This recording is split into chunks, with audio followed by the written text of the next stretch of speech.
Hoy hablaremos acerca de un tema impresionante e importante. No siempre se escucha hablar de esto. Es por eso que hoy queremos conversarlo. Y hoy nuestra meditación, nuestro mensaje va a ser de corazón a corazón, de humano a humano, de pecador a pecador.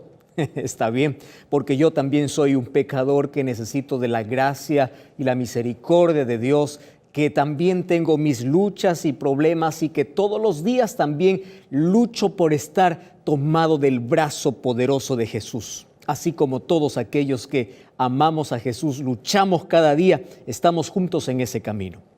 Hoy vamos a hablar acerca de la soberanía de la voluntad. Soberanía y voluntad. Vamos a dejar un poco la palabra soberanía y voy a centrarme en la palabra voluntad, porque con la soberanía voy a regresar casi al finalizar este mensaje. ¿Qué cosa es la voluntad? ¿Qué es la voluntad? Sabes, yo hoy tengo dos conceptos para poder definir la palabra voluntad. Y yo anoté aquí estos dos conceptos. El primer concepto es tomado de un diccionario. Me gusta mucho y yo anoté aquí en unas líneas para que de esta manera hoy podamos iniciar este mensaje. Un diccionario dice, ¿qué es la voluntad? Y responde, la voluntad es la principal facultad humana.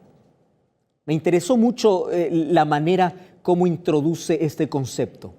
Es la principal facultad humana. Ahora, el concepto no termina allí. Dice, es aquello que mueve al ser humano a hacer alguna cosa o a dejar de hacer otra. Es decir, el momento que tú decides dejar algo o decides hacer algo, es porque fuiste movido por tu voluntad. Bueno, allí dice, es el impulso para hacer o no hacer. Y la parte final es lo que más me impresiona. Dice, es la capacidad de tomar una libre decisión, de cumplir cualquier deseo, de hacer realidad cualquier intención o de tomar cualquier determinación. ¿Sabes que este concepto a mí me impresionó mucho? Voluntad, principal facultad humana. Todo lo que hacemos o dejamos de hacer o no hacemos en la vida se mueve por nuestra voluntad. Ahora, te dije que traía dos conceptos. Y el segundo concepto es de una de las escritoras muy reconocidas en el mundo cristiano. Yo admiro mucho, leo mucho sus libros, Elena G. de White. Quiero que prestes atención a este concepto acerca de voluntad. Mira, ella dice así, es el poder que gobierna la naturaleza del hombre. ¿Qué te parece? El poder que gobierna la naturaleza del hombre. Entonces ella asocia la palabra voluntad o la voluntad como el poder que gobierna. Ella también dice, esta es la que está por sobre todas las otras facultades. Es decir, la voluntad es aquello que dirige la vida del ser humano. Y en la parte final, una vez más me impresiona este concepto. Dice, la voluntad no es un gusto, la voluntad no es una inclinación, sino que la voluntad es el poder para decidir. Yo anoté esto aquí para poder compartir contigo. Entonces tengo dos conceptos. Un concepto que me dice que es la principal facultad del ser humano, gracias a ella hacemos o no hacemos en la vida. Y el otro concepto dice, este es un poder que está sobre todas las otras facultades. Es decir, esto no es una inclinación, esto es el poder que me mueve. Lo que hago o no hago está movido por el poder de la voluntad. Y bueno, cuando hablamos de este poder de la voluntad, tenemos que hablar entonces de algo sagrado que Dios regaló al ser humano. ¿Y qué cosa es lo que regaló al ser humano? Libertad. Los cristianos conocemos esa libertad que Dios dio al ser humano como libre albedrío. ¿Qué significa libre albedrío? Libertad para decidir.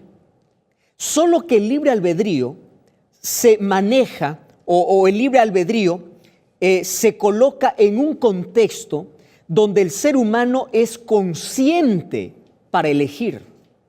El ser humano no camina por la vida y dice, bueno, yo estoy sin rumbo y voy a donde quiera. No, el ser humano es consciente. Es por eso que muchas personas nos escriben, hablan, piden ayuda, personas que tienen esa conciencia de que están por un camino equivocado. Ellos dicen, pastor, yo necesito ayuda. ¿Pero por qué? Porque yo sé que estoy en un camino equivocado, pero yo estoy usando mi libertad para poder hacer eso. Usando mi libertad para destruirme, para matarme, para odiar, para poder hacer lo bueno o lo malo. Yo uso mi libertad, uso mi voluntad. Tú sabes que el ser humano, a diferencia de todos los animales que Dios ha creado en este mundo, a diferencia de toda esa creación, Dios al ser humano le dio libre albedrío, pero le dio la capacidad de raciocinio, de pensar, de distinguir entre aquello que es bueno y aquello que es malo. Yo quedo impresionado, incluso entre las culturas más antiguas, incluso entre las personas que no tuvieron un conocimiento acerca de la palabra de Dios. Esas culturas se movían en base a su conciencia. Y ellos, allí en su conciencia, sabían que matar es malo, que robar es malo, que mentir es malo. Y es más, los seres humanos venimos a este mundo y allí en nuestra conciencia existe una huella de nuestro Creador. Esa huella del Creador es aquello que en algún momento funciona como un semáforo para nosotros. ¿Ya te sucedió?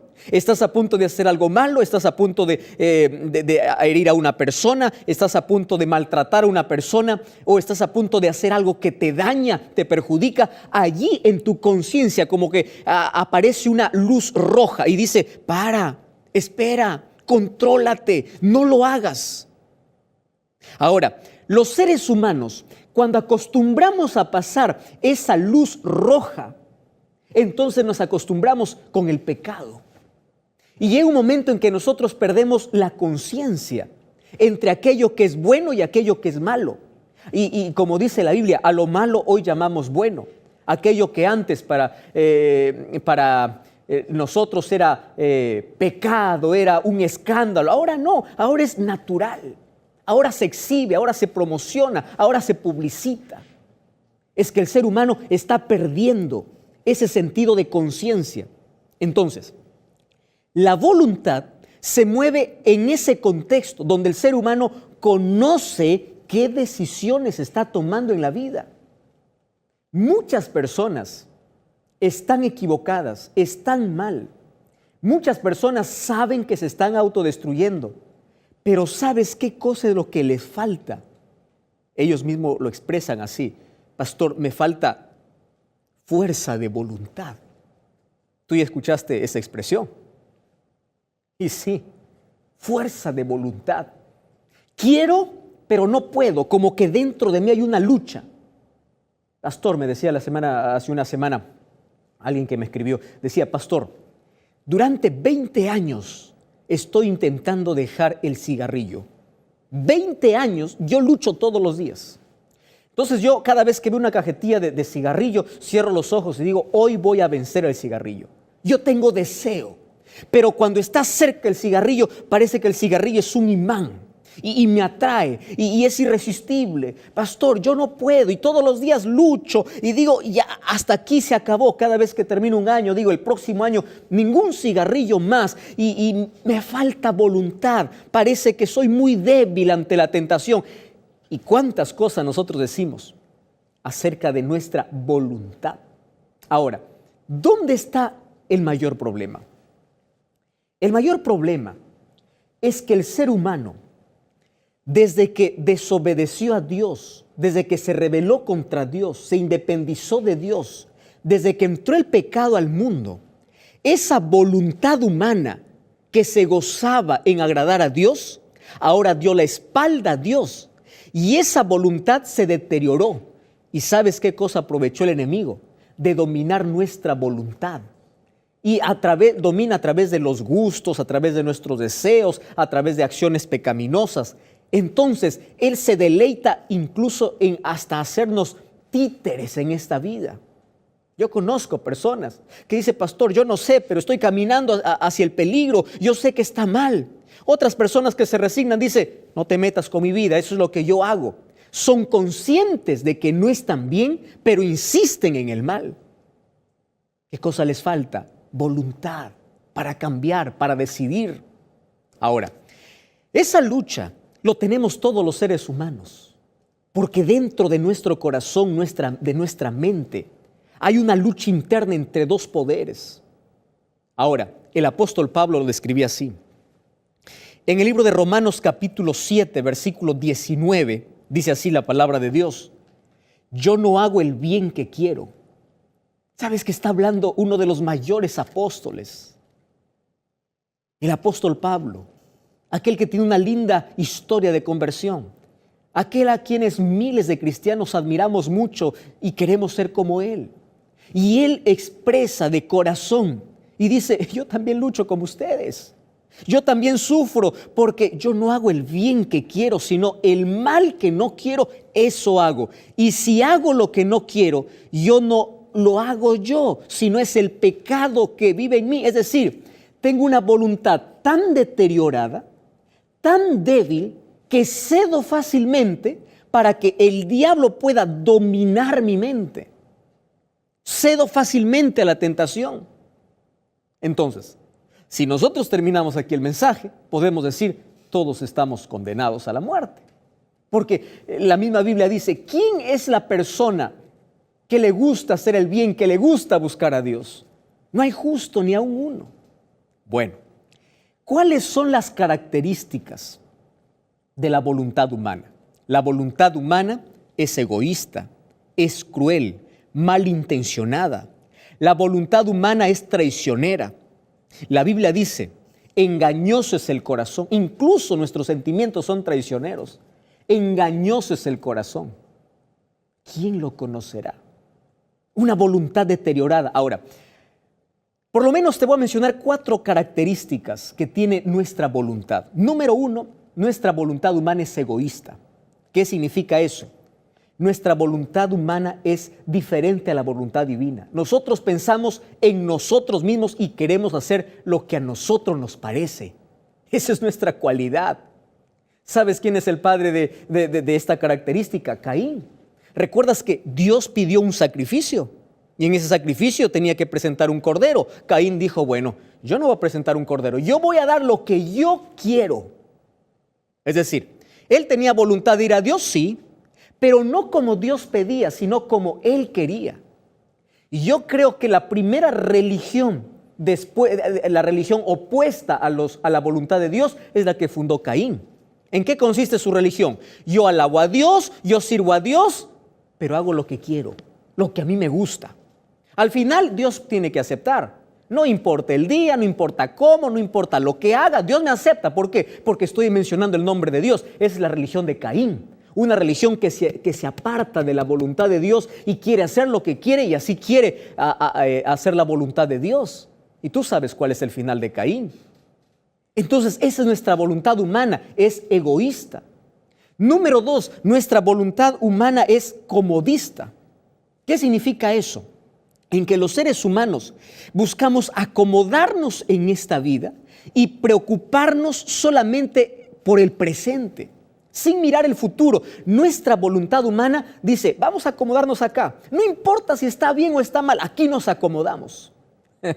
¿Recuerdas tú de Esaú? Esaú un día venía del campo. Sí, venía del campo muy cansado y muy hambriento. De pronto allí sintió el olor de unas lentejas. Yo también gusto de lentejas. Pero ahí Esaú no pudo resistir el olor de lentejas y se fue a su hermano Jacob y le dijo, mira, pídeme lo que quieras o dame un poco de lentejas, le dice. Y Jacob, que es muy astuto, le dice, está bien, yo no te voy a dar así gratis. yo te voy a dar un plato de lentejas y lo que quieras, pero dame tu primogenitura. Entonces ahí viene la voluntad humana, comodista. Yo quiero disfrutar el momento. ¿Qué importa principios? ¿Qué importa primogenitura? ¿Qué importa bendición? Tú sabes que había una bendición especial para el primogénito en ese tiempo, muy especial. Él dijo, ¿qué me importa la bendición? Ya, si quieres, toma la primogenitura. Yo quiero disfrutar en este momento. ¿Y qué cosa sucedió? Él cambió la bendición de Dios por un plato de lentejas. Esa es nuestra voluntad hoy. Nosotros queremos satisfacer nuestros sentidos, nuestro gusto, nuestro tacto, nuestros ojos, nuestros oídos, nuestro paladar. ¿Qué importa Biblia? ¿Qué importa lo que dice Dios? Yo me acomodo a la situación presente. Esa es nuestra voluntad ahora.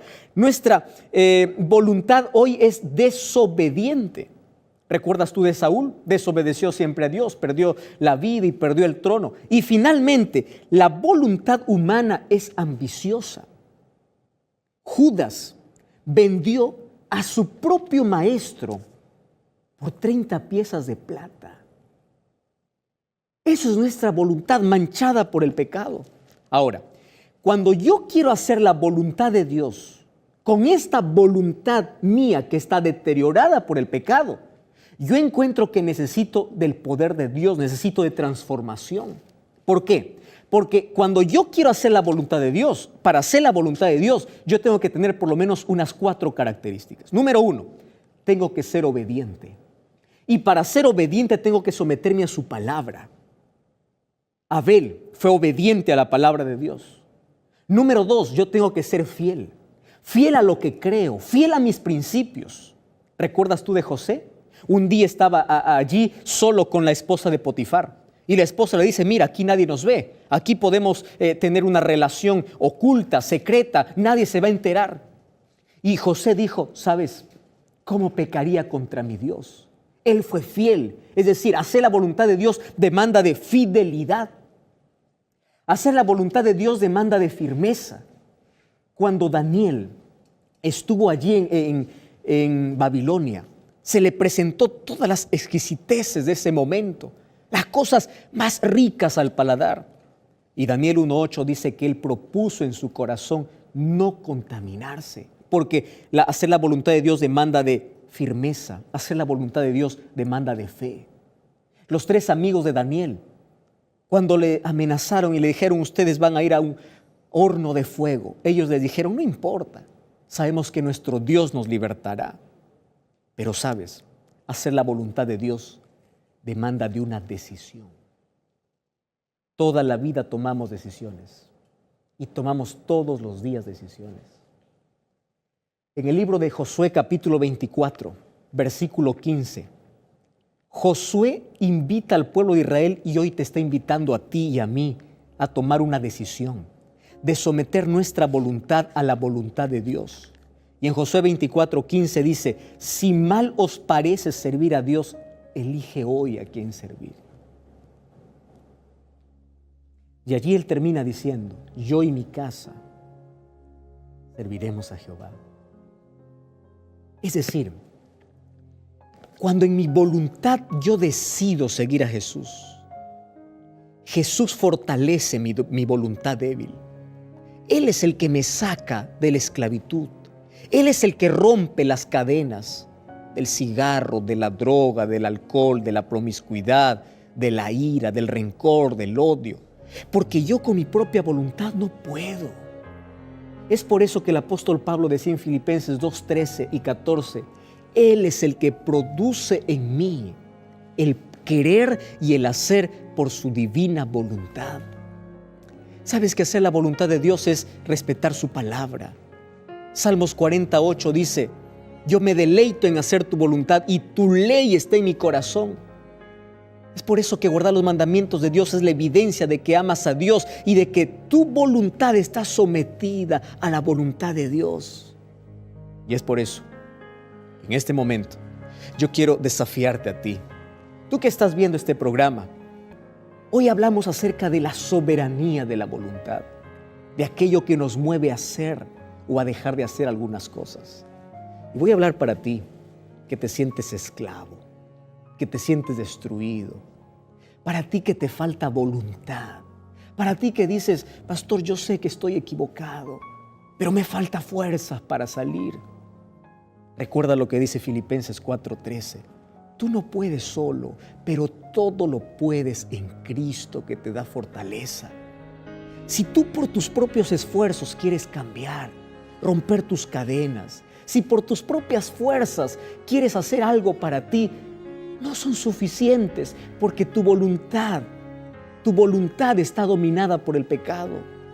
Y el diablo se deleita en dominar nuestra voluntad mediante nuestros deseos y gustos, colocando trampa ahí en nuestro camino. Pero cuando nosotros nos sometemos a la voluntad de Dios expresada en su palabra y le decimos, Señor, ayúdame, Él fortalece nuestra voluntad y Él nos ayuda a salir, no importa del pozo más cenagoso en el cual nosotros hayamos caído. Hoy quiero invitarte a poner tu voluntad en las manos de Dios. Ese poder, esa libertad, ese libre albedrío que Dios te dio es para que tú elijas bien. Y hoy tú estás razonando, tú estás pensando. Ahora tú tienes que tomar una decisión. Decide qué camino tomar. Solamente existe el cielo o la tierra, ser salvo o perdido, el camino ancho o el camino angosto. Y eso es un asunto de decisión. ¿Quieres poner tu vida en las manos de Dios? ¿Quieres colocar tu voluntad en Él? Cierra tus ojos. Vamos a orar. Querido Dios, gracias porque hoy tú ofreces para mi vida fortaleza. Soy débil, pero uno mi debilidad, mi fragilidad a tu poder. Quiero que tú puedas romper de mi vida aquellas cadenas que me atan, que me esclavizan. Hoy quiero ser libre en Cristo Jesús. Hoy entrego mi voluntad y someto mi voluntad a tu palabra. Someto mi voluntad a ti para que tú me ayudes a ser fuerte y me libertes. Gracias por escuchar siempre mi oración. En el nombre de Jesús. Amén. Gracias por acompañarnos en este programa. Como siempre te invito a buscar una iglesia adventista del séptimo día. Te espero el día sábado a ti y a toda tu familia. Recuerda, la verdad te da libertad y te prepara para la eternidad. Nuestro mayor enemigo de la vida se llama pecado. Solo que detrás del pecado hay un enemigo mayor aún, que es el diablo, el enemigo de Dios. Él es el causante, el responsable del pecado. Y él usa o se disfraza en las cosas lindas de la vida para poder llamar nuestra atención. Y el pecado se ha convertido en el imán más agradable que existe en el mundo. En un imán que puede atraer a jóvenes, adultos, ancianos, niños, recién nacidos, a toda la humanidad. Parece que cada vez que el diablo se presenta de alguna manera disfrazada, es suficiente de que él pueda allí pararse para poder atraer a multitudes, a masas, a millones de personas. Ahora, es interesante que muchos tienen a este enemigo de amigo. No saben que están conviviendo con un asesino, que en algún momento va a terminar con su vida. En la Biblia, el pecado tiene muchos simbolismos o se representa de muchas maneras. Estoy recordando en este momento que allí en el Antiguo y en el Nuevo Testamento, una manera de representar el pecado es a través de una enfermedad incurable. En sí, en el pensamiento de esas personas, era que cuando una persona pecaba, como castigo de Dios, recibía la lepra. La lepra era una enfermedad terrible, era una enfermedad incurable, era una enfermedad que solamente llevaba un destino, que es la muerte. Sin embargo, habían tres cosas, o la lepra tiene tres características que asemejan tanto a este enemigo que todos tenemos, que se llama pecado. Y esas tres características hace que se convierta aún más en nuestro mayor enemigo. La lepra, por ejemplo, la primera característica que esta tiene es que te insensibiliza. Quiere decir que llega un momento en que tú pierdes la conciencia, pierdes el sentir, pierdes ¿Qué cosa perdía un leproso? Un leproso perdía el dolor, ya no le llegaba un momento en que la carne se caía de su cuerpo y esa persona no se daba cuenta. Esa persona moría, se caía a pedazos en la vida y perdía la sensibilidad. Tú sabes que hay muchas personas que ya perdieron la sensibilidad, ya perdieron todo tipo de sentimiento agradable. Tú sabes que hay muchas personas que perdieron ese sentido especial, perdieron la noción, la conciencia de lo que es equivocado y de lo que es correcto. Hay personas ya insensibles. Entonces es una característica de la lepra.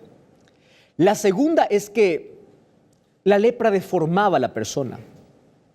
Sí, porque llega un momento en que no solamente hacía que la persona esté cada vez más delgada o porque ya no podía nutrirse bien con lo que comía, deformaba a la persona, desfiguraba a la persona. Y es curioso que el pecado hoy llega a desfigurar a cualquier ser humano. Conozco personas educadas, personas con una capacidad interesante, personas inteligentes, personas que son la admiración de muchas otras personas, siendo consumidos y acabados por el pecado. Conocí a un doctor, a un abogado. Este hombre era un hombre muy brillante. Tenía allí un consultorio, tenía una oficina en el centro de la ciudad. Y allí la gente, para poder solicitarle sus servicios, estaba allí parada 1 hora, 2 horas, incluso se hacía alguna fila para poder conversar. Él tenía sus horarios y la gente le buscaba porque él era un brillante hombre. Él no perdía un juicio, no perdía un caso, brillante abogado. Sin embargo, a las 6 de la tarde, cuando cerraba allí su oficina, él se iba para divertirse un poco, esa diversión entre comillas. Y luego allí se iba a un bar para poder beber alcohol. Toda la noche, 2, 3 de la mañana, ese hombre de terno, de corbata, de camisa blanca y limpia, de ropa fina, ese hombre brillante, ese hombre capaz, tú podías verlo a las 2, 3 de la mañana, tirado por una calle, allí con alcohol, lleno de alcohol, alcoholizado. ¿Cómo el pecado puede deformar a un ser humano? Y la tercera característica es que la lepra llevaba a la muerte, igual que el pecado. Solo que hoy te quiero hablar de ese destructor, cómo intenta ser nuestro amigo. Intenta engañarnos, porque detrás de ello está el diablo. El diablo es el mentiroso, es el estafador. La Biblia dice que desde el principio él miente. Él es el padre de la mentira. Ahora, ¿cómo lo consigue? Mira, vamos a abrir el libro de Santiago capítulo 1. Santiago capítulo 1. Y vamos a descubrir cuál es la estrategia que tiene el diablo para presentarnos una cara diferente de lo que él tiene y poder destruirnos mediante el pecado. Ahí en el versículo 14 dice así: cada uno es tentado conforme a su propia concupiscencia. ¿Qué cosa significa concupiscencia en la Biblia? Concupiscencia significa deseo. Entonces aquí está diciendo, cada persona tiene un deseo diferente. Y el diablo sabe cuál es tu inclinación. Si para ti la inclinación es el sexo, la pornografía, las mujeres, él no va a perder su tiempo tentándote de otra manera. Él sabe cuál es tu punto débil. Si para ti tu deseo es la droga, él no va a perder tiempo con otra cosa, te va a presentar droga. Si tu deseo es experimentar emociones nuevas, correr tras nuevas sensaciones, él no va a perder tiempo en otra cosa, te va a mostrar aquello que te llena de emociones momentáneas. Entonces la Biblia dice, cada uno es tentado conforme a su propio deseo. Ahora, hay 2 palabras que me impresionan tanto en este versículo. ¿Y sabes cuáles son esas 2 palabras? Dice, conforme a su deseo, es atraído y es seducido. Ahora vamos a conversar aquí. Mira la estrategia maligna. Es por eso que este es nuestro peor enemigo, porque no nos damos cuenta, porque podemos convivir con el pecado. El pecado nos puede esclavizar, nos puede quitar la libertad, nos puede estar matando y nosotros estamos felices. Porque el diablo aprovecha y sabe cuál es nuestra inclinación, sabe cuál es nuestro deseo y hace dos cosas: atrae y seduce. Bueno, ¿cuál es tu máxima atracción que tienes en la vida? No lo sé, cada uno es atraído por diferentes cosas, diferentes formas. Pero ¿qué cosa es lo que más te atrae en la vida? Mira, aquello que te atrae en la vida, aquello a lo cual tú te inclinas, el diablo se disfraza con la mejor cara, con la más bonita, para que pueda robar tu atención. Y cuando tú llegas hasta donde él está, una vez que fuiste atraído, dice, él te seduce. ¿Entiendes cuál es el proceso? El proceso es que primero llama tu atención, despierta tu curiosidad y dices, ¿y qué de malo tiene? Y voy a ver qué se siente. Entonces, como ya se despertó la curiosidad dentro de ti, tú entras en ese terreno. Mira lo que hizo con Eva. Allí Satanás se presentó como una serpiente. Ya hablamos que la serpiente era el animal más precioso de toda la creación. ¿Qué cosa es lo primero que hizo? Trató de llamar su atención. Una serpiente que habla, un animal que habla. Entonces, Eva, cuando dio un paso para poder matar esa curiosidad, entonces allí comienza la seducción del diablo. Entonces, primero, sabe cuál es tu inclinación. Segundo, te atrae. Hay muchas personas que dicen, pastor, yo solamente quería saber cómo era y quedé atrapado. Yo solamente quería saber qué se siente. Yo solamente quería probar. No, yo no quería estar esclavo de la droga, del alcohol, del vicio, del cigarro, de la pornografía, del crimen, de la envidia, del rencor. No, yo no quería. Yo solamente quería ver. Así de lejos, de fuera.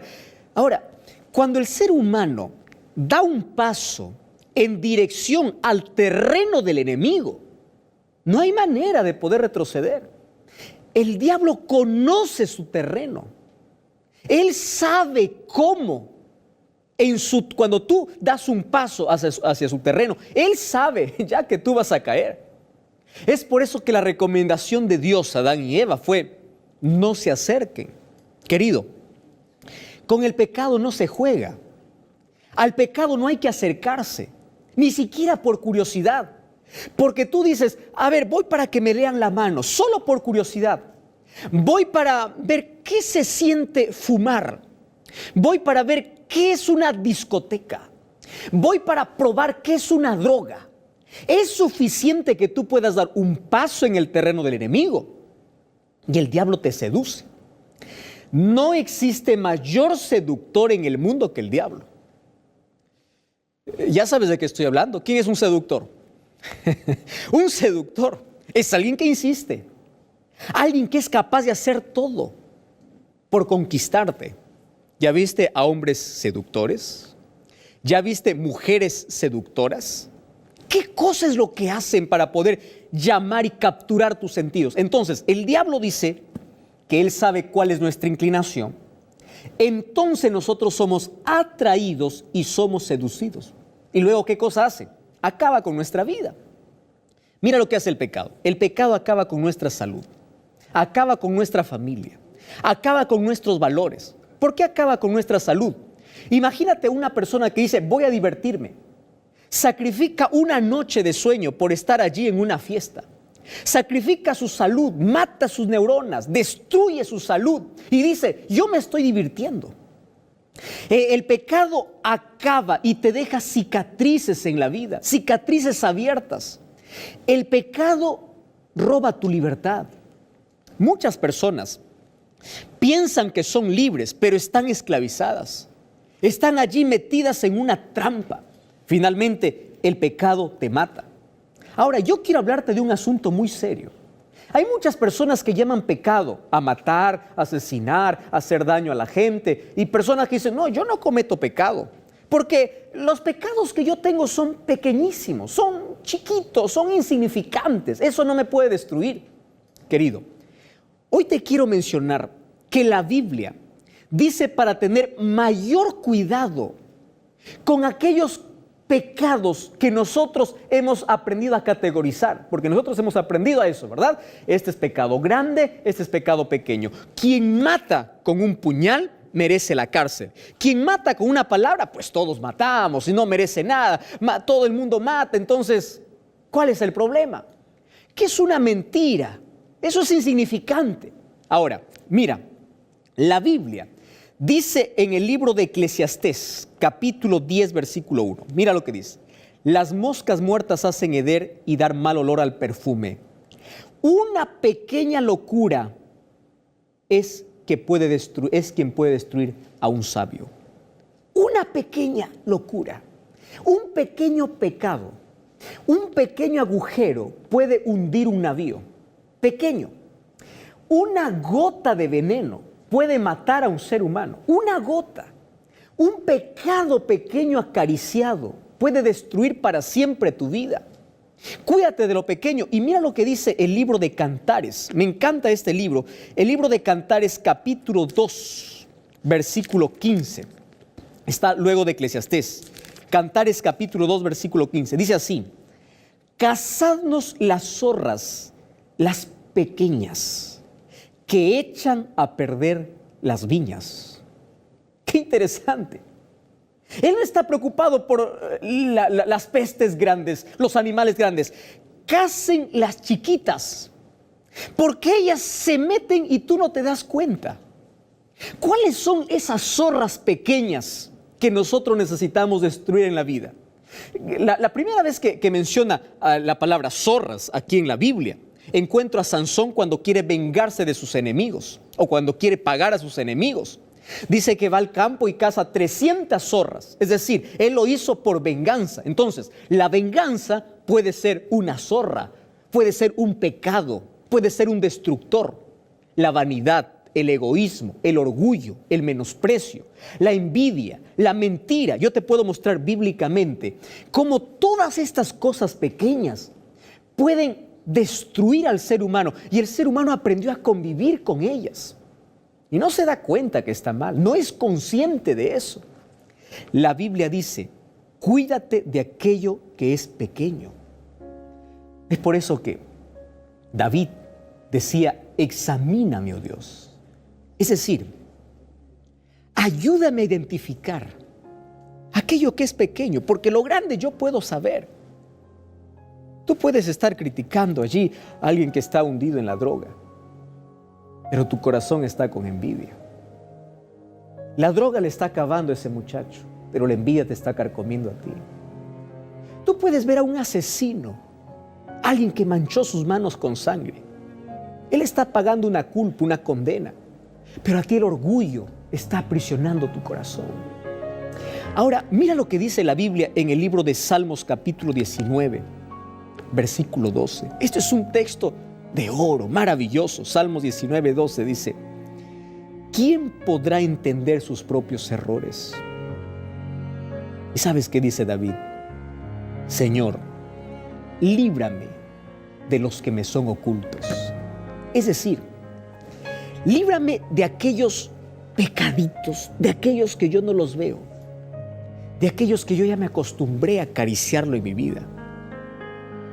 Miento de vez en cuando, defraudo de vez en cuando, soy deshonesto a veces, de vez en cuando, pero yo ya me acostumbré que llega un momento en que yo ya no tengo conciencia culpable y aprendí a convivir con eso, y eso puede acabar tu vida. Y en este momento, como en cada programa, yo quiero hablar contigo. Y hoy vamos a hablar así de corazón a corazón, de amigo a amigo. Todos los seres humanos tenemos esas zorras pequeñas, tenemos esos pecados pequeños, aquellos que parecen inofensivos, pero que el diablo ha logrado tener un espacio en el corazón, un clavo pequeño, algo insignificante, pero es suficiente como para poder destruir nuestra vida. Entonces, en este momento, vamos a pedir a Dios que nos examine, que abra nuestros ojos, que nos haga ver aquello que está impidiendo nuestro crecimiento, aquello que nos está separando de Dios. ¿Cuáles son aquellos pecados acariciados que tienes? Aquellos que nadie los ve, aquellos que solamente tú conoces, aquellos pensamientos promiscuos que tienes, aquellas inclinaciones que nadie conoce, aquello que está escondido en tu cerebro y nadie más puede conocer sino solamente tú.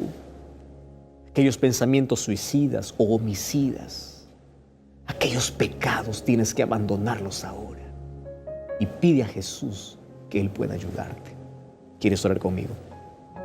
Querido Dios, tú eres la única medicina para todos mis problemas. En este momento quiero que puedas ayudarnos a identificar aquellas pequeñas cosas que nosotros llamamos, pero sin embargo son tan destructoras que pueden llevarnos a la muerte. Queremos que Jesús pueda entrar en nuestro corazón y pueda limpiarnos de todo pecado. Queremos arrepentirnos y abandonar aquellas cosas para ser libres en Cristo Jesús. En el nombre de Jesús te pedimos. Amén. Hoy te quiero invitar, como siempre, para que puedas buscar una iglesia adventista del séptimo día. Recuerda, la verdad te da libertad y te prepara para la eternidad.